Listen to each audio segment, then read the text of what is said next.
ஆச்சி மசாலா எந்த சமையலும் ருசி தேடும் ரகசியம் 20 ரூபாய்.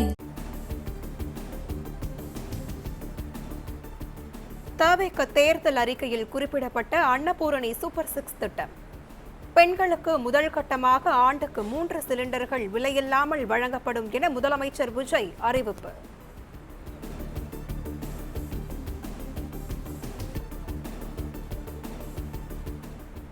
பெண்களுக்கு ஆண்டுக்கு 3 விலையில்லா சிலிண்டர்கள் திட்டம் பொங்கல் பண்டிகை முதல் அமலுக்கு வரும். ஆண்டுக்கு 4000 கோடி ரூபாய் நிதி ஒதுக்கீடு செய்யப்படும் என்று முதலமைச்சர் அறிவிப்பு. குடும்பத் தலைவிகள் பயன்பெறும் வகையில் முதல் கட்டமாக அன்னபூர்ணி சூப்பர் 6 திட்டத்தில் ஆண்டிற்கு 3 விலையில்லா எரிவாயு சிலிண்டர்கள் வழங்கப்படும். இத்திட்டத்திற்காக ஆண்டுதோறும் தோராயமாக 4000 கோடி ரூபாய் ஒதுக்கீடு செய்யப்படும் என்பதை மாண்புமிகு பேரவைத் தலைவர் வாயிலாக இந்த அவைக்கு தெரிவித்துக் கொள்ள விரும்புகிறேன்.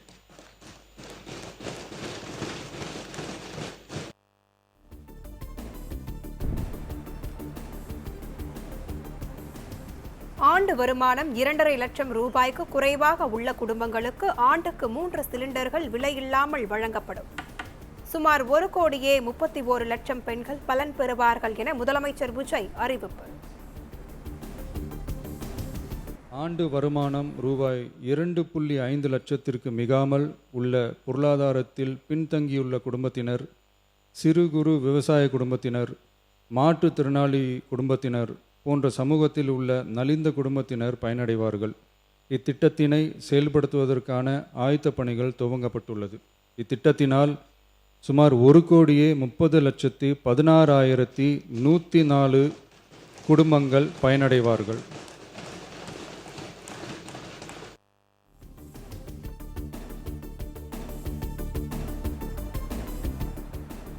ஆண்டுக்கு 3 சிலிண்டருக்கான முழு தொகை பெண்களின் வங்கிக் கணக்கில் நேரடியாக வரவு வைக்கப்படும்.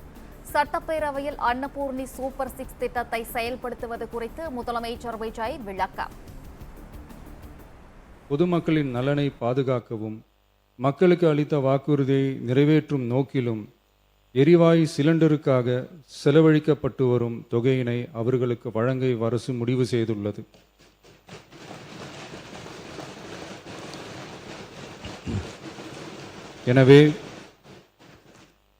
எனவே குடும்பத் தலைவிகள் பயன்பெறும் வகையில் முதல் கட்டமாக அன்னபூர்ணி சூப்பர் 6 திட்டத்தில் ஆண்டிற்கு 3 விலையில்லா எரிவாயு சிலிண்டர்கள் வழங்கப்படும்.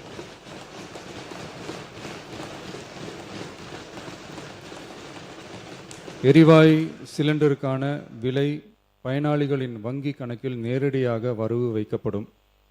இத்திட்ட பயனாளிகள் எரிவாயு சிலிண்டர் பதிவு செய்து சிலிண்டர் பெற்றவுடன் எண்ணெய் நிறுவனங்களிடமிருந்து பட்டியல் பெற்று சிலிண்டருக்கான விலை பயனாளிகளின் வங்கி கணக்கில் வரவு வைக்கப்படும். இத்திட்டத்தினால் சுமார் 1,30,16,104 குடும்பங்கள் பயனடைவார்கள்.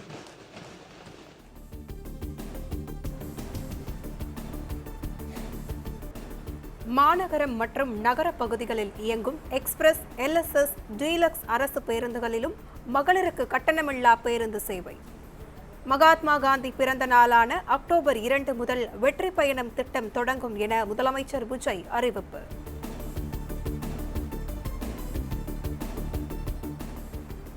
மாவட்டங்களுக்கு இடையிலான மொபசல் எனப்படும் புறநகர் பேருந்துகளிலும் மகளிருக்கு கட்டணமில்லா சேவை. மகளிர் வெற்றி பயணம் திட்டத்திற்கு ஆண்டுக்கு 6000 கோடி ரூபாய் ஒதுக்கீடு செய்து அறிவித்தார் முதலமைச்சர்.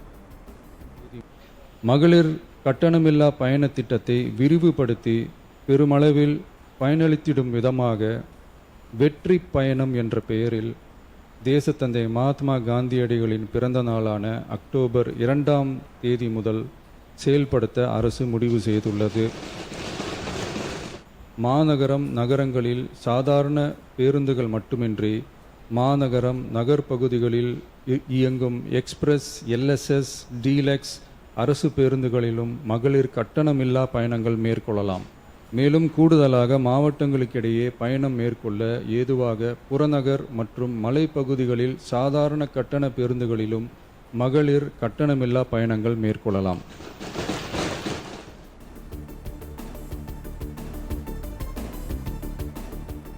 சென்னை அருகே அமைக்கப்பட இருந்த பரந்தூர் விமான நிலைய திட்டம் கைவிடப்படுகிறது. சட்டப்பேரவையில் விதி எண் 110 கீழ் முதலமைச்சர் விஜய் அறிவிப்பு. குறைவான விவசாய நிலங்கள் பாதிக்கப்படும் வகையிலும் மக்களின் வாழ்வாதாரம் பாதிக்காத வகையிலும் மாற்று இடத்தை தேர்வு செய்ய வேண்டும் என தெரிவித்திருந்தேன். மக்கள் மத்தியிலே நான் அன்றே அறிவித்ததை நிறைவேற்றும் பொருட்டு புதிய விமான நிலையம் அமைப்பது குறித்து உயர் அதிகாரிகளிடமும் துறை வல்லுநர்களிடமும் விரிவாக ஆலோசனை நடத்தினேன்.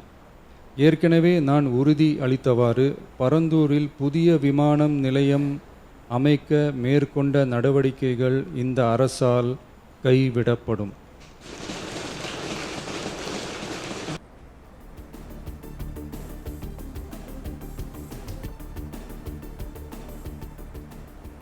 சென்னை அருகே புதிதாக விமான நிலையம் அமைக்க புதிய இடங்கள் தேர்வு செய்யப்பட்டு பரிசீலனையில் உள்ளது.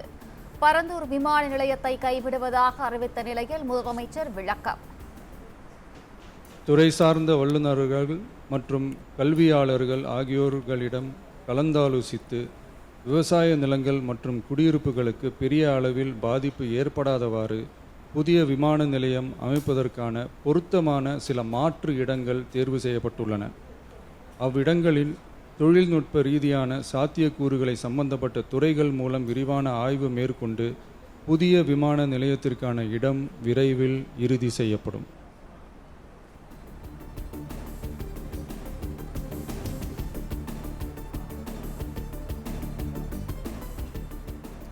பரந்தூர் விமான நிலையம் கைவிடப்படும் எனும் முதலமைச்சர் விஜய் அறிவிப்பிற்கு திமுக எதிர்ப்பு. சட்டப்பேரவையிலிருந்து KN நேரு தலைமையில் வெளிநடப்பு.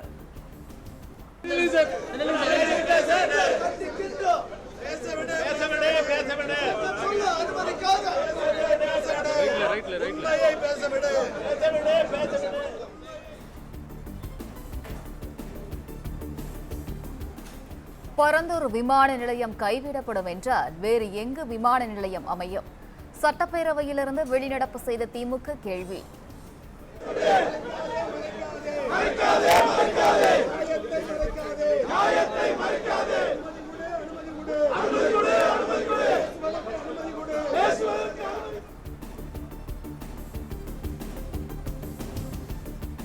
போதுமான இடவசதி இல்லாததால் 3வது இடத்திலிருந்து 5வது இடத்திற்கு தள்ளப்பட்ட சென்னை விமான நிலையம்.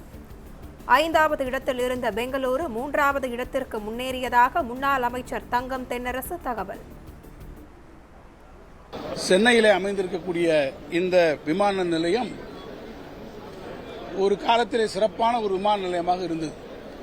இந்தியாவில் இருக்கக்கூடிய எல்லா விமானங்களையும் நீங்கள் பார்ப்பீர்கள் என்று சொன்னால் ஒரு காலத்தில் 2008 நம்முடைய சென்னை விமான நிலையம் 3வது இடத்திலே இருந்தது. ஆனால் அன்றைக்கு பெங்களூர், கர்நாடக மாநிலத்தில் அருகே இருக்கக்கூடிய பெங்களூர் விமானங்களுடைய பயணிகளுடைய போக்குவரத்தில் பார்த்தீங்கன்னா நம்ம அப்போ 3ல் இருக்கோம், அவங்க பெங்களூர் அப்போ 5வது இடத்துல இருக்காங்க. ஆனால் இன்னைக்கு நிலைமை தலைகீழாக அது மாறி இருக்கிறது. ஏறத்தாழ 4.5 கோடி பயணிகளுடைய எண்ணிக்கையின் அடிப்படையில் பெங்களூரு இன்றைக்கு அந்த 3வது இடத்துக்கு வந்துருச்சு. வெறும் 2.3 அதாவது 2,30,00,000 பயணிகளை கொண்டு நம்முடைய சென்னை விமான நிலையம் இன்றைக்கு 5ஆம் இடத்துக்கு பின்தங்கி வந்திருக்கிறது.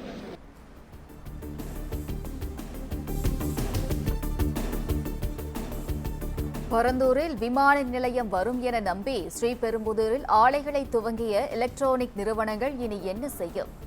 தமிழ்நாட்டின் தொழில் வளர்ச்சிக்கே மிகப்பெரிய பின்னடைவு என முன்னாள் அமைச்சர் தங்கம் தென்னரசு குற்றச்சாட்டு. இன்னைக்கு எலக்ட்ரானிக்ஸ் ஏற்றுமதியிலே தமிழ்நாடு மிகப்பெரிய முன்னேற்றத்தை பெற்றிருக்கிறது, முதலிடத்தில் இருக்கிறது என்று சொன்னால் அங்கே அமைந்திருக்கக்கூடிய எலக்ட்ரானிக்ஸ் தொழிற்சாலைகள் ஸ்ரீபெரும்புதூரில் வந்திருக்கக்கூடிய இந்த வளர்ச்சிக்கு அமைந்திருக்கக்கூடிய தொழிற்சாலைகளுடைய எண்ணிக்கைகள் அவர்கள் அதை தேர்ந்தெடுத்ததற்கு காரணம் அந்த பகுதியிலே எதிர்காலத்திலே ஒரு பெரிய விமான நிலையம் கிரீன்ஃபீல்டு ஏர்போர்ட் வரும் என்ற நம்பிக்கையில் தான் அவர்கள் அன்றைக்கு அந்த பகுதியை தொழிற்சாலைகளை நாம் அமைத்திருக்கிறோம். அரசாங்கம் ஒரு கொள்கை முடிவை எடுக்கிறது. ஆனால் இந்த திட்டத்தின் வாயிலாக வரவேண்டிய மிகப்பெரிய தொழில் வாய்ப்புகள் இன்றைக்கு மறுக்கப்பட்டிருக்கிறது.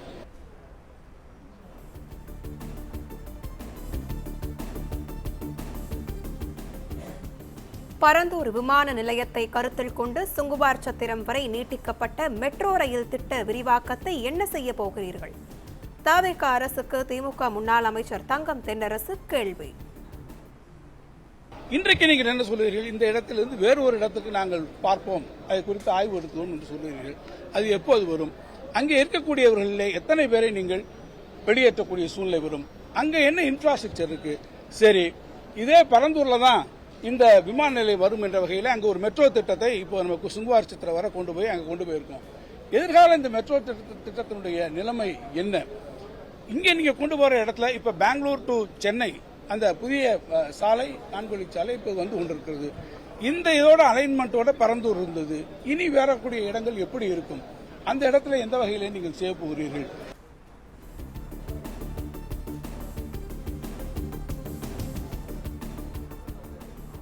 அரசியல் காரணங்களுக்காக மாநிலத்திற்கான திட்டம் ரத்து செய்யப்படுவது பொருளாதார வளர்ச்சியை பாதிக்கும். பரந்தூர் விமான நிலையத்தை கைவிடுவதை திரும்பப் பெற திமுக வலியுறுத்தல்.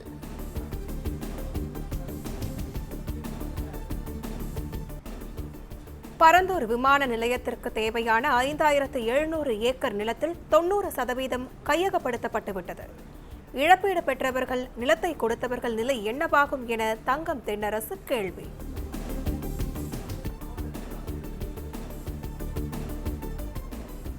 ஏற்கனவே தமிழ்நாட்டிற்கு ஓசூர் விமான நிலையம் மறுக்கப்பட்டுவிட்டதாக திமுக முன்னாள் அமைச்சர் தங்கம் தென்னரசு தகவல்.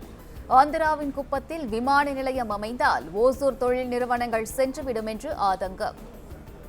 ஆந்திர அரசு ஏற்கனவே அங்கே ஒரு விமான நிலையம் அமைக்கக்கூடிய கருத்தூர் இருக்கிறது. ஏற்கனவே ஓசூர் விமான நிலையத்தை நாம் இழந்திருக்கிறோம். பெங்களூர்ல இப்ப 2வது ஏர்போர்ட்டுக்கு போயிட்டாங்க. குப்பத்தில் ஆந்திராவில் ஒரு ஏர்போர்ட் வருது. சுத்தி ஓசூரை சுத்தி இருக்கக்கூடிய பகுதிகளெல்லாம் இன்னைக்கு ஏர்போர்ட்டுகள் வருகிற போது ஓசூர்ல நமக்கு அனுமதி மறுக்கப்பட்டு அது ஓசூரை நாம் இழக்கிறோம். இப்ப மீண்டும் பரந்தூரையும் இழந்தால் இந்த நாட்டினுடைய தொழில் வளர்ச்சி எங்கே போகும்? பொருளாதார இலக்கு அங்கே போகும்.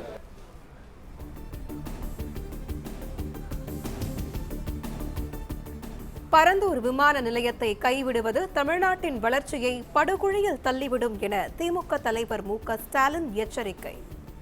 உலக தரத்திலான ஒரு விமான நிலையத்தை வேண்டாம் என மறுத்திருப்பது மாற்றமல்ல, பெருத்த ஏமாற்றம் எனவும் பதிவு.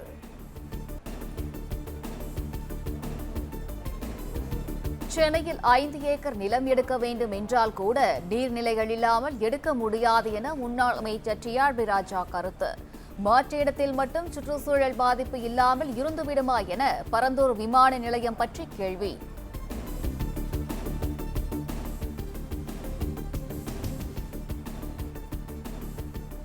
சென்னைக்கு 2வது விமான நிலையம் மிகவும் அவசியம் என்பதால் அதற்கான இடத்தை விரைந்து கண்டறியுமாறு அன்புமணி வலியுறுத்தல். முடிவில் மாற்றம் செய்யப்பட்டிருப்பதால் புதிய விமான நிலையம் அமைக்கும் முயற்சி கிட்டத்தட்ட 20 ஆண்டுகள் பின்னோக்கி சென்றுள்ளதாக கவலை.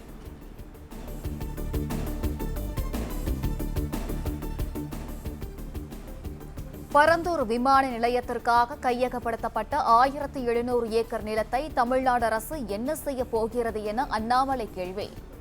புதிய விமான நிலையத்திற்கு இடம் தேர்வு தாமதமாவது மாநில முன்னேற்றத்தை 10 வருடங்கள் பின்னோக்கு இழுத்து சென்றுவிடும் என்று கவலை. காங்கிரஸ், விசிக, ஐயுஎம்எல் இடதுசாரிகள் இல்லை என்றால் திமுகவுக்கு 10 தொகுதிகள் கூட கிடைத்திருக்காது. திமுக எதிர்க்கட்சியாக இருக்க காரணமே கூட்டணி கட்சிகள் தான் என சட்டப்பேரவையில் அமைச்சர் ஆதவ் அர்ஜுனா ஆவேசம். தனி பெரும் கட்சியாக நின்று 108 தொகுதி வாங்கியிருக்கோம். தனி பெரும் கட்சி வெறும் இளைஞர்கள் மட்டும். 23 கட்சி கூட்டணி இல்லைன்னு நினைச்சுக்கோங்க. திமுக 10 தொகுதி ஜெயிச்சிருக்க மாட்டாங்க. காங்கிரஸ் இல்லன்னா, விசிகே இல்லன்னா, கம்யூனிஸ்ட் இல்லன்னா, ஐஎம்எல் இல்லன்னா, சென்னையிலே சொல்றேன், சென்னையிலே இஸ்லாமியர்கள் ஏன் ஓட்டு போட்டாங்க தெரியுமா? விசிகேவும் காங்கிரஸும் ஐஎம்எல் இருந்தாலும் இஸ்லாமியர்கள் ஓட்டு போட்டாங்க சென்னையில. இது வரைக்கும் திமுக 62ல இருந்து நானும் பார்த்துட்டு இருக்கேன். பெரிய தோல்விகள் சென்னையில இருந்ததே கிடையாது. ஆனால் தமிழக வெற்றி கழகத்துல 16ல 14 தொகுதி தோத்துருக்காங்க. 14 தொகுதி.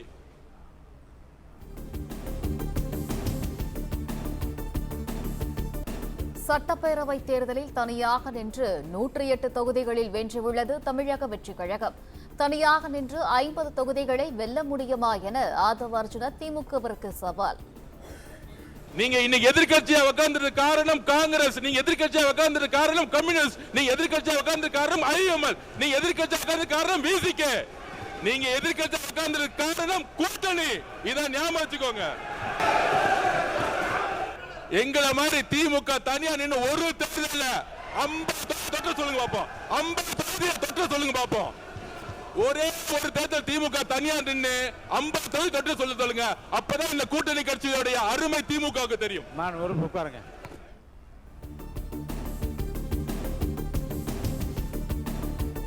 தங்கள் கூட்டணியில் இருந்த கட்சிகளின் ஆதரவுடன் தான் தவிக ஆட்சி நடைபெறுவதாக எதிர்க்கட்சி துணைத் தலைவர் KN நேரு பதிலடி. ரோஷம் இருந்தால் தங்களுடன் கூட்டணியில் இருந்த கட்சிகளை வெளியேற்றிவிட்டு தவிக ஆட்சியை நடத்தட்டும் எனவும் ஆவேசம். கூட்டணியில் இருந்து வெற்றி பெற்றோம் என்று அது நாங்கள் ஒத்துக்கொள்கிறோம், அதெல்லாம் ஒன்றுமில்லை. எங்களுடைய கூட்டணியில் இருந்து வெற்றி பெற்றவருடைய ஆதரவோடு தான் நீங்கள் இன்றைக்கு ஆட்சி அமைத்திருக்கிறீர்கள். அதை செஞ்சுங்க.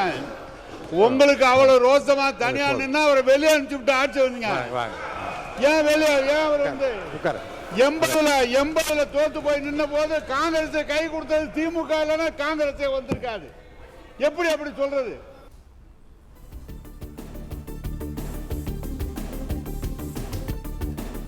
எந்த ஒரு கட்சிக்கும் மற்ற கட்சிகள் அடிமையில்லை எனவும் தேர்தல் முடிந்துவிட்டால் கூட்டணி முடிந்துவிட்டது என்றும் அமைச்சர் ஆதவ் விளக்கம்.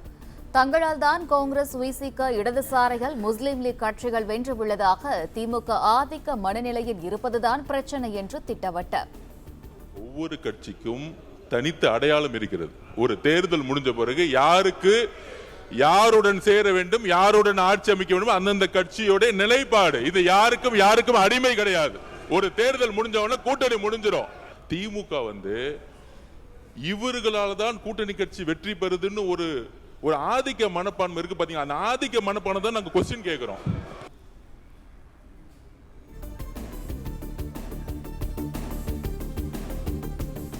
தொன்னூற்றி 7 MLA-க்களை மட்டுமே வைத்துக்கொண்டு காங்கிரஸ் ஆதரவுடன் தமிழ்நாட்டை திமுக ஆண்டதாக அமைச்சர் செங்கோட்டையன் விமர்சனம். ஆட்சியை தொடர உதவிய காங்கிரசுக்கு திமுக என்ன உதவி செய்தது எனவும் கேள்வி.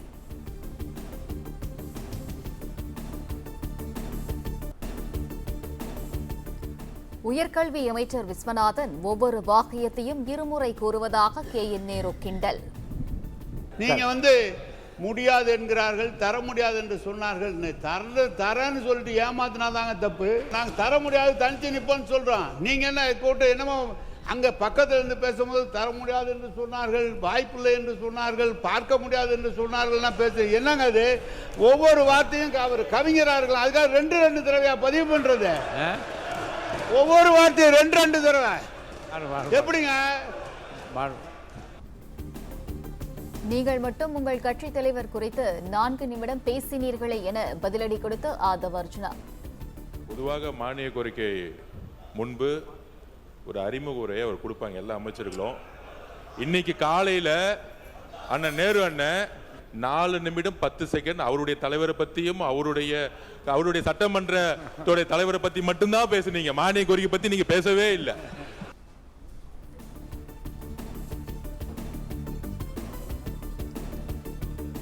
கடந்த ஆட்சியில் பள்ளிக்கல்வித்துறையில் முறைகேடுகள் நடந்துள்ளதாக மரிய வில்சன் குற்றச்சாட்டு. திமுக ஆட்சியில் பள்ளிக்கல்வித்துறையில் கட்டாயப்படுத்தி காசு வாங்கியதற்கு தாமே சாட்சி என்றும் விமர்சனம். முறைகேடுகள்லாம் சொல்லிட்டு இருந்தாங்க, நிறைய பேர் மேலே வழக்கெல்லாம் போட்டிருந்தாங்க. சில இடத்துல பார்த்தீங்கன்னா கட்டாயப்படுத்தி தான் காசு வாங்கியிருக்கிறாங்க. அதில் ஒரு மிகப்பெரிய ஒரு பாதிப்புப்பட்ட ஆள் நான். கட்டாயப்படுத்தி இது வந்து நிறைய இடத்துல வந்து நான் பதிவு பண்ண விரும்புகிறேன்.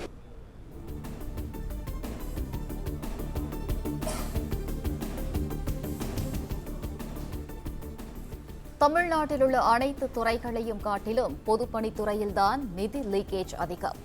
30 நாட்களாக தகவல்களை திரட்டி வருவதாக முழுவதுமாக முடிக்க 3 மாதங்கள் ஆகும் என அமைச்சர் ஆதவ் அர்ஜுனா சட்டப்பேரவையில் தகவல். பொதுப்பணித்துறையில் பொதுவாக பல்வேறு லீக்கேஜ்கள் இருந்தாலும் நெடுஞ்சாலைத்துறையில் எப்பயுமே பார்த்தீங்கன்னா பேக்கேஜ் ஒர்க்குன்னு சொல்லுவாங்க. அதேமாதிரி பொதுப்பணித்துறையில் ஃபினான்ஸ் செக்ரட்டரி லெவலில் பேசிகிட்டு இருக்கும்போது அதிகமான லீக்கேஜ் வந்து இந்த மெயின்டெனன்ஸ், அதாவது புதிய பள்ளிகள் கட்டணும், புதிய கல்லூரிகள் கட்டணும்னு வந்து ஒவ்வொரு சட்டமன்ற உறுப்பினர்களும் நாம் வந்து இங்கே பேசிகிட்டு இருக்கோம்.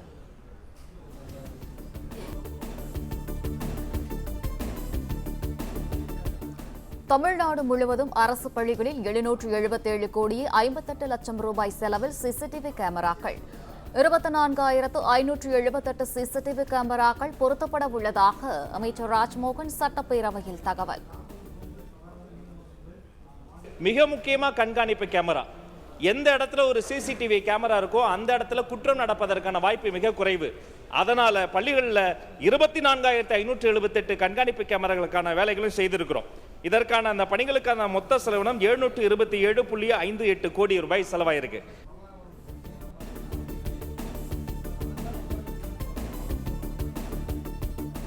அவை குறிப்பிலிருந்து சபாநாயகர் நீக்கினால் நேரலை வீடியோ உடனுக்குடன் ரீல்ஸாக மாற்றப்பட்டு செல்ல வேண்டிய இடத்திற்கு சென்று விடுகிறது. திட்டமிட்டு சென்ற ஆட்சியில், திட்டமிட்டு ஏற்கனவே இருந்த ஆட்சியில் என்று எங்களுடைய ஆட்சியை குறிப்பாக குற்றம் சாட்டுகிறார். அதை பற்றி ஒரு விளக்கம் சொல்லணும். நான் கேட்கிற பொழுது எங்களுடைய சட்டமன்ற உறுப்பினர் அதிக்கணும். நீங்க எக்ஸ்பென்ஸ் பண்றேன்னு சொல்றீங்க, ஆனாக்கா பேசிய பேச்சு அப்படியே லைவ்ல போயிடுது. நீங்க சொல்லி புரோஜனம் இல்ல, விரைவில் அதை பற்றி ஒரு முடிவு எடுக்கிறோம். அதனால என்னன்னா, அவங்க சொல்லுகிற பொழுது, குற்றச்சாட்டு சொல்லுகிற பொழுது உடனே எங்களை அனுமதிச்சாதான் அதுங்களை பதில் சொல்ல முடியும். நீங்க அவர் பின்னால சொல்லுங்க, பின்னால சொல்லுன்றீங்க, அதுக்குள்ள ரீல் கட்டி மேல போயிடுது. ரீல் ஏவ வேலுவின் புலம்பலை பார்த்து முதலமைச்சர் விஜய் சட்டப்பேரவையில் புன்னகை.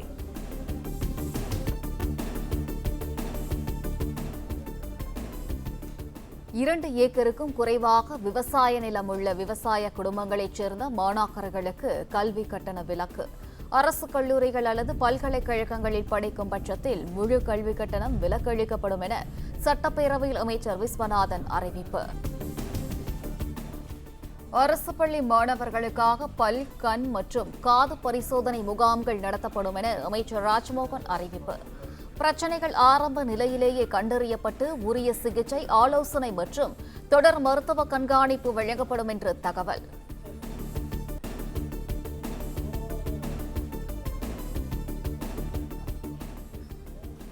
தவிக மட்டும் ஆட்சிக்கு வரவில்லை என்றால் தனது தொகுதி வரைபடத்திலேயே இருந்திருக்காது என கூறிய உசிலம்பட்டி தவிக எம்எல்ஏ விஜய்.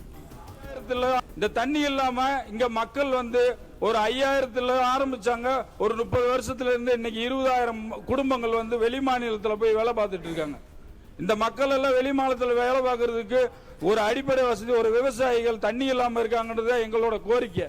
அது ஒரு பிரதான கோரிக்கை. இன்னொரு விஷயம், நல்ல வேளை தமிழக வெற்றி கழக அரசு இந்த தடவை வந்துருச்சு. இல்லைன்னா எங்கள் பகுதியே இந்த மேப்பிலே காணா போயிருக்கும். உசிலம்பட்டி மேப், அந்த மேப்பில், தமிழ்நாடு மேப்பிலே உசிலம்பட்டி காணா போயிருக்கும். எந்த ஒரு நலத்திட்டையும் செய்ததே இல்லை.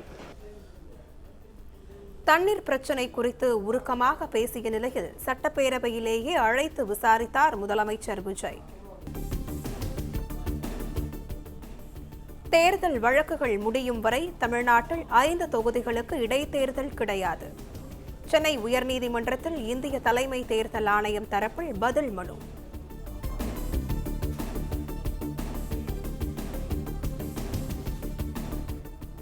திருச்சி கிழக்கு, விராலிமலை உள்ளிட்ட 5 தொகுதி இடைத்தேர்தலுக்கு விதிக்கப்பட்ட தடை நீட்டிப்பு. அடுத்த மாதம் 8ஆம் தேதி வரை தடையை நீடித்தது உச்சநீதிமன்றம்.